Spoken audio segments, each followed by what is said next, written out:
This is Kugan Cassius for IFL TV in association with MCK Global. It's Fight Week here in Las Vegas. For Wilder Fury 2, I'm joined by the elite of journalists all across the world, Gareth A.Davies. How are you, sir? I'm really well, and do you know what? Sitting in here reminds me of 13 years ago when I first met you. People thought you were my son. Weirdly, I know. And you and I have played on that for years. Because you were in this very casino. I ran into you with Paul Speak and Ricky Hatton, and you were his minder. Do you remember that? 11 years ago. 11 was it? It was before Manny Pacquiao, was it? It was Manny Pacquiao, which was 2009. So it wasn't the Floyd fight, it was Manny Pacquiao. Yeah, I just had a flashback to that. You've done so well, my son. You're doing brilliantly, and it's brilliant to see you succeed because you're one of the hardest working people around, and you really do know your stuff, and it's lovely to see you succeeding. Gareth, I will take those compliments on board. Thank you very much. But we've spent many a weeks here over the last 10 years. We used to kind of go out them back doors and have a little cheeky cigarette. You don't do that anymore, I don't think. So I still do. But this is kind of like, you come here and it's like, it hasn't changed, has it? This whole kind of media environment, this room really hasn't changed over the last however many years. No, and this is the best place to operate in Las Vegas. The Joe Calzaghe-Bernard Hopkins fight was made in here. Were you there on that day when it was made? Well, they had an argument about 30 metres from us over there. We crowded around them, the story was made, and the fight happened. It's been a shame that the T-Mobile arena's come along, because I think, did Manny Pacquiao and Floyd Mayweather fight over there? No, it was here, wasn't it? Yeah. But Mayweather and McGregor was over there, all the UFC fights were over there, that big jet black stadium's been built. All those big fights with 60,000 now are going to be over there. So these are, years ago it was Caesar's Palace, just up the strip. That was the home of it all. They used to build ready-made stadiums outside in the parking lot. This has been an iconic venue through Mike Tyson era, through the Floyd Mayweather era, through the Manny Pacquiao era, and I think this is the end of that era now with the Gypsy King and Deontay Wilder. But these are the days of our lives. You know, there's songs about these kind of things, but these really are, because from the morning to night, all we do is work, believe it or not, and it's a brilliant backdrop to do it. Even Monday, when you and I first bumped into each other, there was already an atmosphere here, and that's very unusual. It doesn't normally happen until the Wednesday, Thursday, Friday. It's got a special feel about it this week and about this fight. Absolutely. Right, let me ask you, let's roll straight into it. Tyson Fury.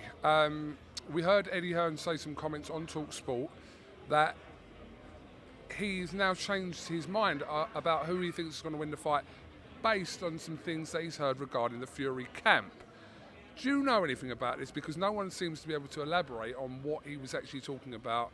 I've spoken to Bob Arum about it, Frank Warren, Tyson Fury himself. Gareth, I know you've been in and around the camp for a few weeks now, so where's that come from? I'm not rubbing my face because I'm about to lie, by the way, as psychologists always say. Well, I know you had 50 minutes with him in the mansion. I think we're the only two that have been over there from the British media. He looks, feels, seems, appears just great. I've never seen him looking so good. They're not just about the money, even though it's always about the money. 25 million, potentially 40 million each if it goes up to 2 million pay-per-view buys in America. I think it'll be somewhere around that. I reckon both men will walk away with 35 million each from this fight, minimum. Yes, the money's enormous, but for Tyson Fury, it's about winning. Now look, if he has been knocked down in sparring, I think the cut's fine. I've had a very close look at his eye. You've been within a foot of him. No, it's fine. The fact that there are two cutsmen in the corner is interesting, and I think it's right, because we don't want this fight stopped on a controversial cut with a clash of heads or on Deontay's really braided hair or whatever, or something clashes the head and the hair and it rubs.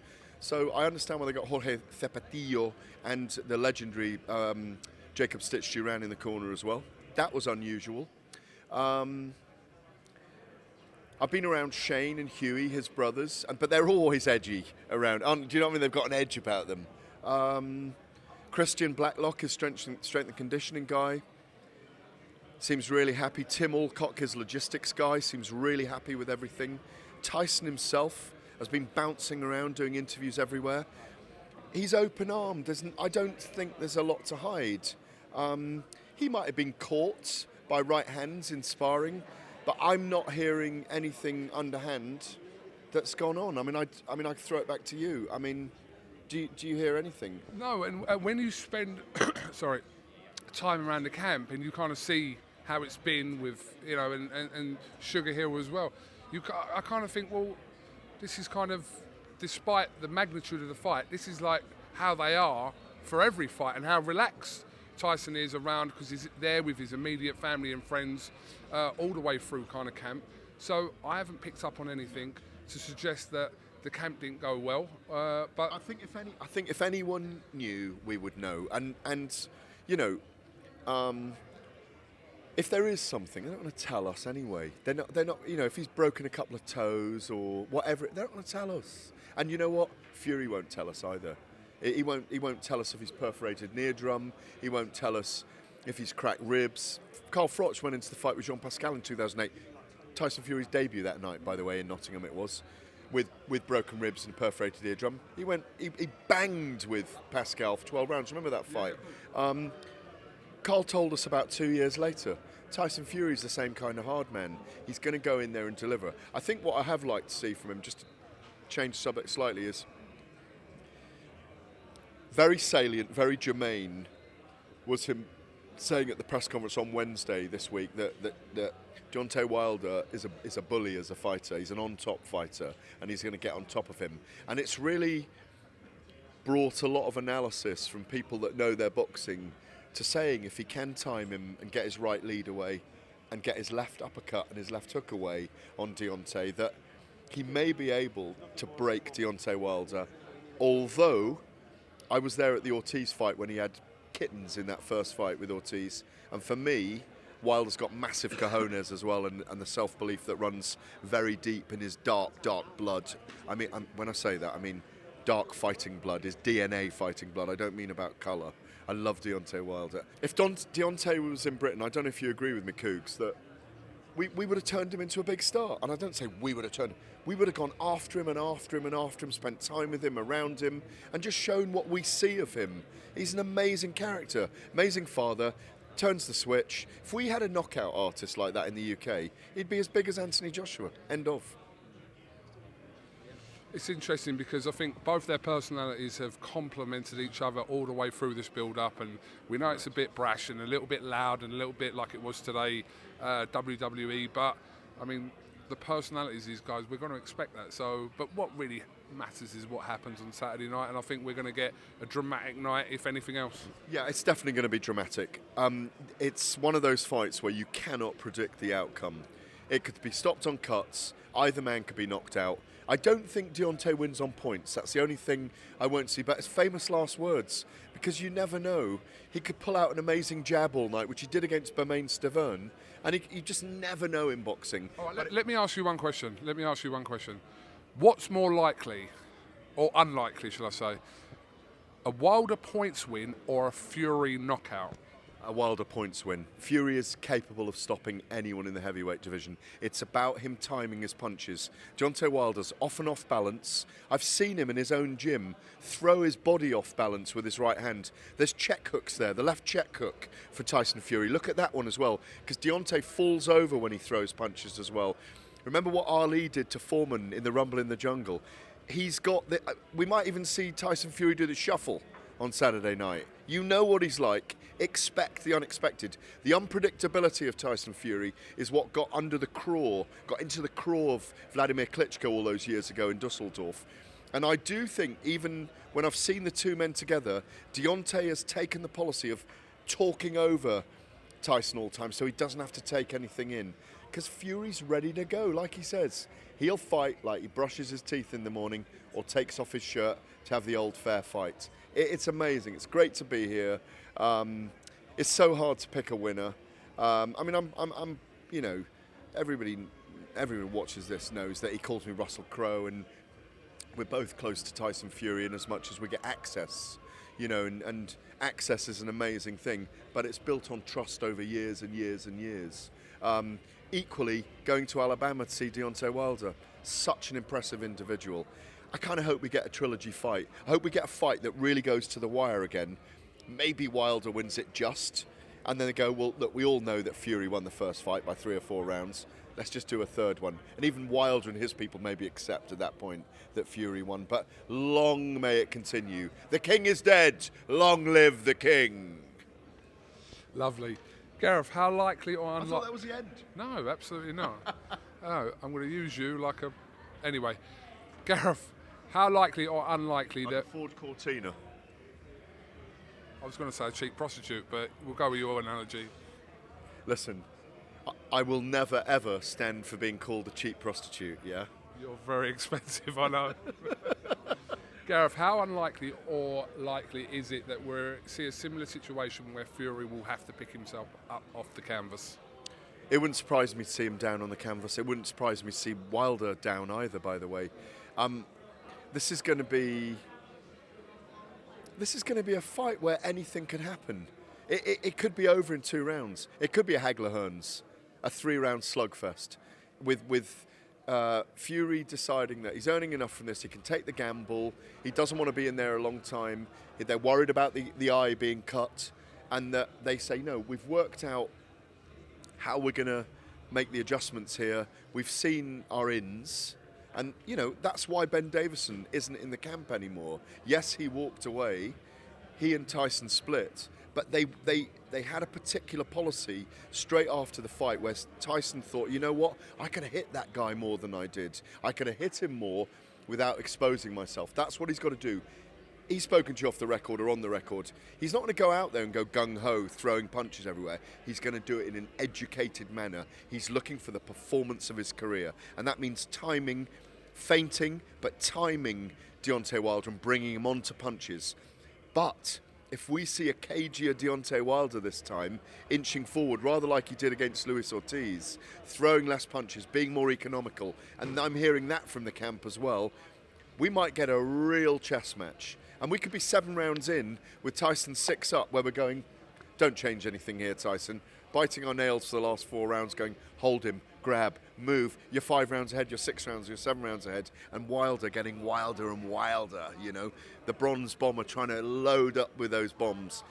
So many amazing outcomes to this fight. It's a privilege for me to be calling the fight with TalkSport as well. Doing my Telegraph stuff, calling the fight with TalkSport. These are the moments we live for in our profession. And it's a pleasure and a privilege to be here, along with you, my brother. Absolutely. Gareth, Tyson Fury says... Does Eddie Hearn feel like this, where he always feels like he's done the payoff, the interview's ending, but you just got this ability just to go on and on? Yeah, I'm looking at the timer there. It says just 11 approaching minutes. 14 minutes. 14. And I We'll don't... go 20 then. We'll go 20. We'll go 20. We're going 20.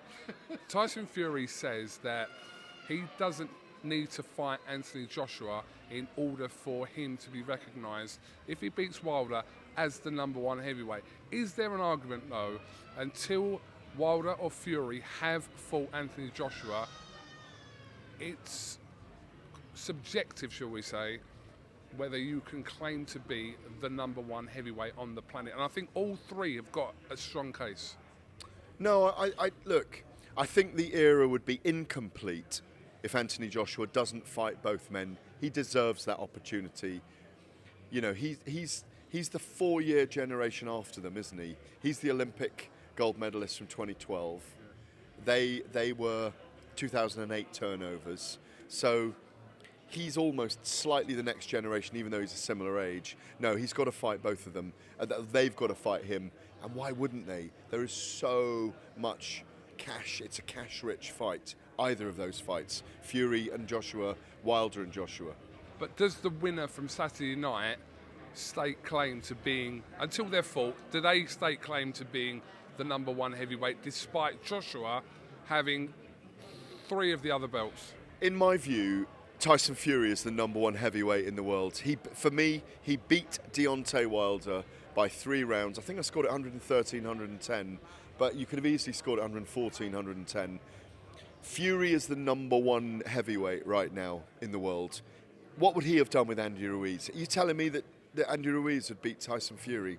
Sorry, I don't see that. I just don't see that. But I do think that the winner of this is clearly seen as the number one in the world. And for now, they have to give Anthony Joshua an opportunity, and they will. I think Eddie's got to make that fight. You know, we know the trouble that he and Shelley Finkel had before, you know, Shirley Winkle, all that kind of stuff. They've got to get their heads together and make sure it happens. I think, as you know yourself, Fury against Joshua is a much easier to fight to make than Wilder against Joshua. It's a much easier fight to make. It'll happen in the UK. You know, they're talking about Saudi, but no, I think they've got to fight Joshua. They've got to White. He's got to fight. I think Fury has to fight Dillian White as well, because Dillian deserves an opportunity. He's one of the most improved heavyweights out there in the world. He deserves his dues. So yeah, they've all got to fight each other, maybe more than once. I think in a world where heavyweight era rather, that we're asking for like Joshua Wilder, Joshua Fury, we must be grateful for the fact that we're getting 2 Wilder Furies in the space of 14 months. Yeah. And that's got to be highlighted, because like I said, all the other fights are ifs and buts, and you chuck Dillian White in there, he's fought Joshua obviously, but there's a lot of fights there to be made as well.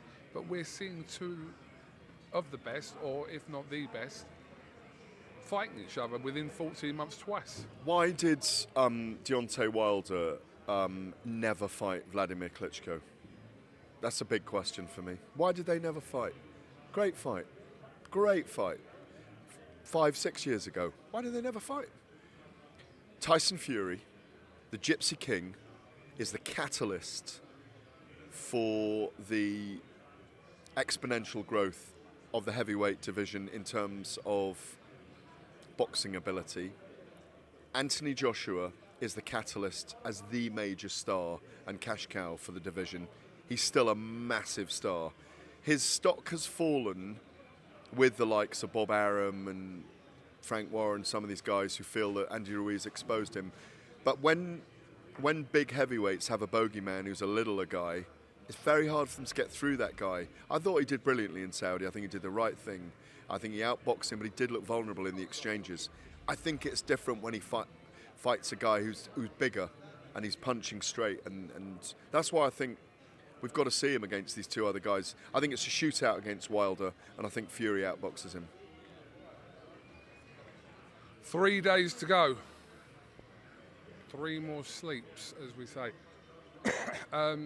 Okay, Gareth, listen, I appreciate nearly 19 minutes of your time. Have you got anything else you'd like to add before we conclude? No, not really. It's just, you know, I think what I'd say about what you're doing, you know, you're called YouTubers and all that kind of stuff, but you're the mainstream, you know. I've seen you come and go and grow you do. And, you know, our sport is a viral internet sport. The you know, social media is very cruel, all those kind of things, but this is a sport that thrives on all of that. It's instantaneous, it's dramatic, and it's why we do it. It's the best job in the world. It's the best job in the world, and I'm glad to be here, glad to be doing it with you. I will second that. Gareth A.Davies, thank you very much for talking to IFL TV, and yeah, we're just in the middle of the week at the moment, and who knows what's going to happen. Let me just ask you, who have you got on Saturday night? I'm not going to call a fight on camera, Gareth, but I'll talk to you about it off camera. But I like to, as unprofessional as I am, I like to maintain 4% professionalism. What I find difficult is when people are asking you like 3.5 weeks out. You've got your opinion, but like we need to go and do the ins and outs of different camps, and I don't see any chinks in the self-belief of either man, by the way. But I did think I saw at the press conference Deontay Wilder's heart rate go up a little bit, because I think Fury's a brilliant wind-up merchant. Remember when he retired and then told us an hour later he wasn't, and we all did the story, and but he's great fun to be around, and I think, as I said several times, it's great to have the access. It's what it's all about. Again, I'll second that. Gareth, thank you very much. Pleasure. And yeah, we'll catch up in the week. All right, God bless. Cheers, mate. IFL TV out.